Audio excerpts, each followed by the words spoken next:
বন্ধু চায়ের অর্ডার দে, চা খাই। দুধ চা। এই ভাইয়া চিনিটা বাড়ায়া 2 কাপ চা দাও তো ভালো করে, একটু তাড়াতাড়ি।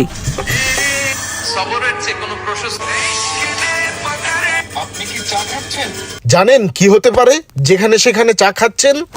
তাদের জন্য রয়েছে স্বাস্থ্য ঝুঁকি। এই বেটা দেখ ভাই কি কয়, চা খাওন যেত না। যে কোনো সময় হতে পারে বড় ধরনের কোনো রোগ ব্যাধি, তাই আজই শুধরে যান। ভাই চা রাখে দেন তো ভাই। এদিকে আয়, আমরা ছবি টবি তুলে জায়গা আয়। লাগবে না ভাই। বনে সেলফি তুল। ওই চাটা দিছে কেটারে চিনি দেয় নাই? দৈনিক এত গিলা চা যে খাই, মাগনা খাই, এনে 3 চামচ চিনিও দেয় নাই। আমি এই জায়গায় দৈনিক 10 কাপ দুধ চা খাই, আমার চায়ে 10 চামচ চিনি লাগে, এটা সবাই জানে। চিনি কম দিল কেডা? বাইরের কোনো চা যেখানে সেখানে খাওয়া যাবে না। ये क्या हो गया? ये क्या सुन रहा हूँ मैं?